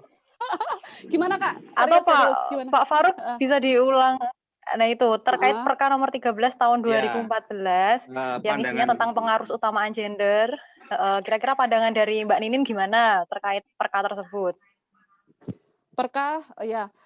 Kalau yang saya pahami terkait waktu itu saya pernah mengikuti pelatihan pengarus utamaan gender ya, yang jelas bukan hanya di ranah kebencanaan saja gitu, ada di ranah pendidikan, ada di ranah apa namanya ekonomi, ada di ranah politik gitu. Nah, kalau kebencanaan memang saya belum terlalu membaca apa namanya fokus untuk pelatihan di situ gitu. Tetapi yang saya pahami terkait yang Perka tentang pengarus utamaan gender yang berkaitan dengan kebencanaan ini ya, apa namanya? Jelas kalau bicara tentang pengarus utamaan gender otomatis akan bicara tentang secara adil. Sudah tidak ada lagi bias gender, sudah tidak ada lagi yang namanya memahami gender secara tidak adil seperti itu. Jelas itu sangat mendukung terkait kinerja relawan yang ada di lapangan seperti itu, karena memang stigmatisasi, subordinasi, marginalisasi itu tadi semua terhapus karena ada wacana tentang pengarus utamaan gender seperti itu. Jelas sudah tidak ada pandangan lagi terkait dengan bias gender, kemudian pemahaman secara tidak adil gender kayak gitu aja Kak Tuti. Oke, terima kasih untuk tanggapannya Mbak Ninin. Selanjutnya Mbak Faraj, silahkan untuk menanggapi pertanyaan kedua dari Pak Faruk. Masih termute audionya Mbak Faraj. Oke, terima kasih Mbak. Sebelumnya mohon maaf, saya juga tidak terlalu tahu menahu tentang undang-undang itu, tapi sebagaimana yang dijelaskan oleh Mbak tadi, bahwa itu sudah tidak ada batasan-batasan di mana antara penempatan laki-laki dan perempuan, dan itu merupakan suatu pencapaian yang luar biasa, karena di sana berarti kan yang tadi sudah kita singgung-singgung tentang gender tadi, bahwa di sini berarti sudah mulai ada kemajuan tentang perempuan dan laki-laki dalam sebuah ranah kebencanaan. Itu sih Mbak. Saya luar biasa bagus. Oke, terima kasih untuk tanggapannya. Terakhir nih dari Mbak Damatia, silahkan menanggapi. Ya, oke, terima kasih. Jadi tanggapan saya mana itu ya undang-undang yang pengarus utamaan gender. Ya, kita tahu bahwa bencana itu kan permasalahan yang sulit diatasi ya tanpa adanya dukungan dari seluruh masyarakat. Dalam hal ini juga termasuknya perempuan. Perempuan itu ya seringkali dilupakan dalam proses manajemen bencana karena adanya stereotip bahwa perempuan itu adalah makhluk yang lemah seperti itu. Jadi adanya stereotip ini semakin meningkatkan kerentanan perempuan dalam menghadapi bencana. Jadi menurut saya pengarus utamaan gender dalam kesetaraan bencana itu sangat penting dilakukan. Gitu. Seperti itu. Oke, terima kasih untuk tanggapannya. Kembali ke Pak Faruk lagi nih sebagai penanya. Kira-kira gimana Pak Faruk, sudah cukup atau ada tanggapan lagi? Oke, aku Mbak, lulus terima nggak, kasih. Sen Faruk ini? Lulus nggak? Iya. Ujianku lulus nggak? Ayo ora lulus ditakoni apa jawabnya apa. Kon ngomeni Perka gitu malah ya. bukan apa. Dari Dari bukan Perka kali. Bercanda. Japri aja kalau nilainya ya Nin ya. Dasar. Oke. Menambahkan Oke, udah boleh? cukup ya Pak Faruk ya. Ya. Oke, Pak Faruk kita cukupkan. Tadi udah sempat raise hand nih, ada dari Mas Indra Ferry. Halo Mas Indra Ferry, silahkan open mic saja, karena tadi sudah raise hand. Oke, selamat sore teman-teman semuanya. Selamat sore juga. Selamat Sebenarnya sore, saya Mas resen Indra. itu cuma kangen aja sama Mas Faruk sama Mbak Ninim. Selamat datang penguji 2. Penguji 2. Enggak, saya sebenarnya hanya ingin berbagi pengalaman aja kalian, informasi lah terkait mitigasi peran mitigasi bagi perempuan.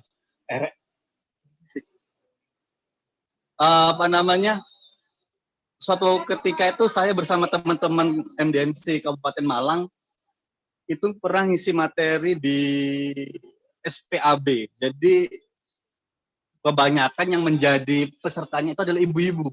Ibu-ibu ini kan peran wanita juga kan ya. Nah, setelah kita kasih materi gitu sampai simulasi, nah suatu hari kita ketemu lagi salah satu sama guru tersebut. Dia bercerita kepada saya saat itu karena kebetulan rumahnya itu dekat dengan kosan saya di Malang. Dia bercerita begini, Mas, terima kasih ya atas materi terkait sekolah aman bencana kemarin. Gara-gara dapat materi dari teman-teman MDMC Kabupaten Malang dan Maresigana, kemarin rumah saya itu hampir saja kebakaran gara-gara kompor gasnya itu lupa dimatiin. Nah, si anaknya itu ngelapor ke ibunya, Mama, dapurnya ada apinya. Lalu si ibu guru ini segera membuka jendelanya, mematikan apinya sesuai dengan yang pernah kami sampaikan agar tidak terjadi kebakaran karena gas kan bau gas. Nah, tanpa saya sadari ternyata anaknya ini nih merupakan salah satu siswa juga di sekolahan tersebut yang mana dia juga ikut simulasi sehingga si anaknya tuh bilang, Mama sepertinya kita harus simulasi simulasi kebakaran di rumah kayak di sekolahan. Nah, sebenarnya kalau dilihat dari cerita tersebut, sebenarnya ibu-ibu atau peran wanita itu sangat mendukung sekali karena bencana yang paling dekat di sekitaran mereka itu adalah dapurnya mereka sendiri. Karena setiap rumah pasti memiliki dapur.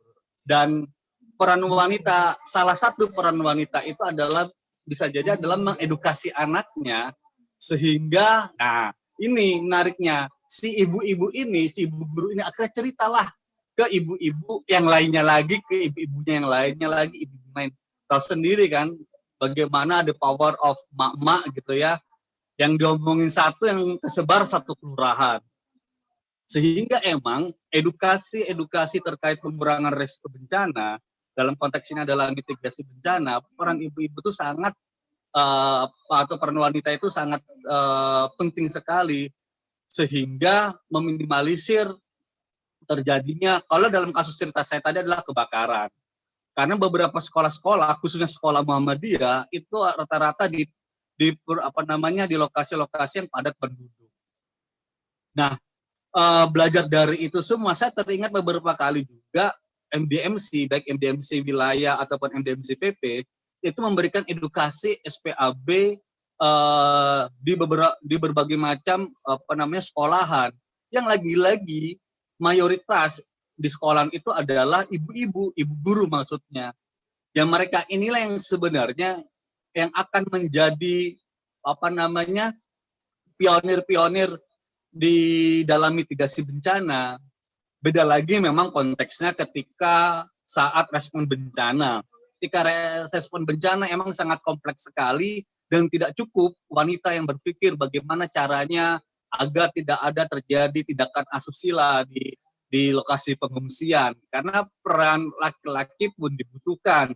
Di mana letak WC laki-laki dan perempuan, di mana tempat pengungsi laki-laki perempuan, bahkan ada di mana mereka pun atau di lokasi pengungsian pun itu harus ada yang namanya bilik asmara, apa ya kalau namanya, bilik asmara apa bilik cinta, sehingga untuk meminimalisir terjadinya asusila yang terjadi di di lokasi pengungsian. Dan saya senang sekali materi pada sore hari ini mengangkat tema-tema perempuan yang pada akhirnya ini menjadi wacana baru buat kami khususnya di Maresgana ataupun MDMC di Jawa Timur untuk lebih memperhatikan peran-peran wanita, karena peran wanita itu sungguh luar biasa sekali. Nggak ada perempuan, laki-laki itu hampa dirinya. Mungkin itu saja, Mbak Moderator. Terima kasih. Jadi pada intinya perempuan itu lihai untuk mitigasi di ranah publik maupun ranah domestik gitu ya, ini maksudnya Kak Tuti. Jadi perempuan itu mempunyai dua peran mitigasi Gimana, di Mas ranah Ferry? domestik, mitigasi di ranah domestik dan ranah mitigasi publik di juga. ranah di ranah publik gitu. Jadi semua bisa dimasuki gitu, baik di ranah domestik maupun ranah publik dalam kaitannya dengan mitigasi bencana gitu. Oke, Mbak Ninin udah cukup menanggapi cerita ya. Tadi kan sebenarnya Mas Ferry tuh cerita aja gitu ya, cerita pernah kejadian gitu ibu-ibu Cukup, kayak Kak. gitu. Oke, dari Mbak Ninin Saya cukup, sedikit dari Mbak menyimpulkan Faraj jadi yang sesama. Ya, jadi Iya. sedikit menyimpulkan aja Mbak bahwasanya Ninin, memang sedikit menyimpulkan aja bahwasanya perempuan itu dia bisa memainkan peran-peran mitigasi di ranah domestik maupun ranah publik seperti itu, Kak Tuti. Oke. Mbak Iya, Faraj betul sekali, sesama Mbak Nini. Maharesigana, Betul ada yang sekali, ingin Mbak Nini. ditanggapi dari cerita yang sudah disampaikan Mas Ferry tadi?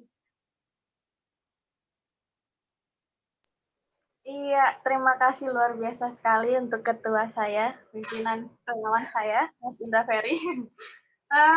Tentunya iya, sepakat Mbak, seperti yang sudah saya bilang tadi sebelumnya, bahwasannya perempuan itu punya peran penting, terutama buat lingkungan sekitarnya, karena terutama di bidang pengedukasian, karena perempuan antar sesama perempuan, baik perempuan itu untuk anak-anaknya yang saya sudah bilang tadi, jika dia adalah seorang ibu, pengedukasiannya ke anaknya, juga buat lingkungan sekitarnya, juga buat perempuan-perempuan yang memang itu perlu untuk diedukasi. Jadi peranan perempuan itu luar biasa sekali sih, Mbak. Karena untuk lingkungan sekitarnya dia punya peranan yang besar.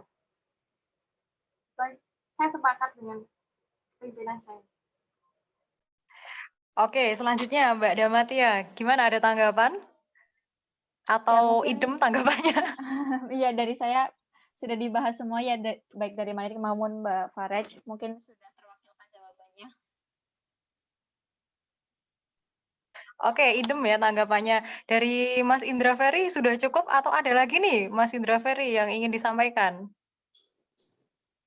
Pada prinsipnya cukup, yang pastinya peran wanita itu sangat dibutuhkan, dan kebetulan Maresigana itu lebih banyak wanitanya juga daripada laki-lakinya.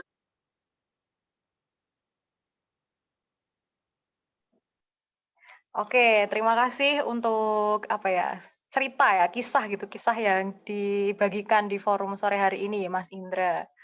Selanjutnya, tadi sempat terpotong ya pertanyaan saya tadi terkait pesan apa sih yang ingin disampaikan dari teman-teman narasumber ini. Tadi kan Mbak Ninin udah menyampaikan, atau Mbak Ninin ada tambahan lagi nih Mbak Ninin sebelum kita alihkan ke narasumber yang lain? Sudahlah, karena waktu sudah sudah memakan waktu lumayan molor dikit gitu ya. Pesan saya satu tadi aja, menjadi ideolog perdamaian. Ideolog relawan. Begitu Kak Tuti. Oke, terima kasih Mbak Ninin. Selanjutnya Mbak Damatia, silakan untuk menyampaikan pesannya. Ya, pesan saya singkat saja ya.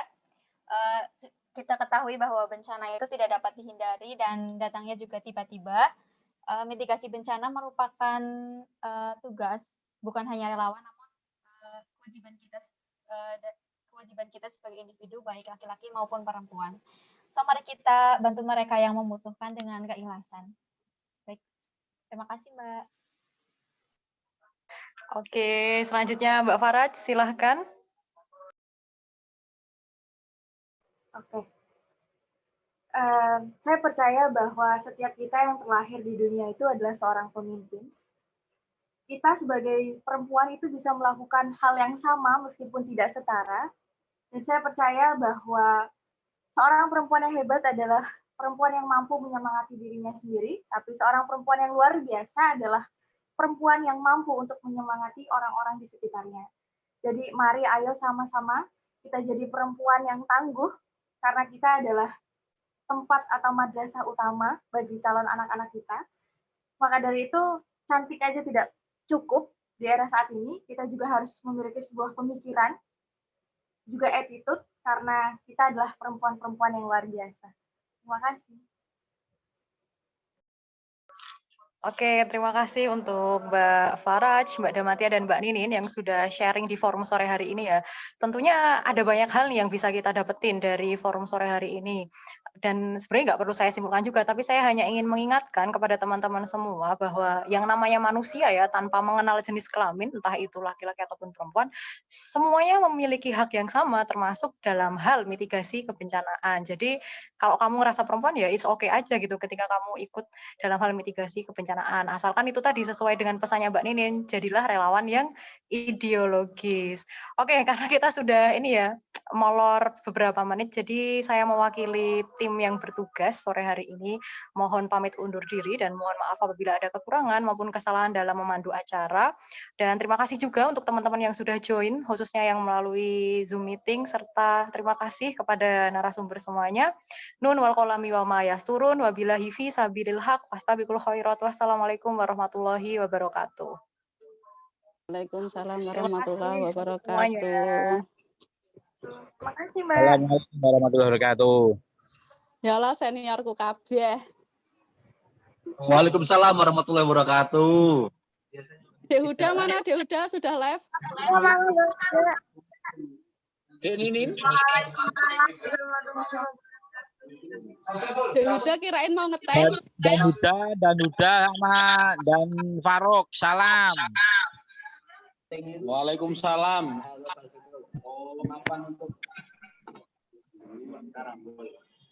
Mbak Dra. Halo. Halo.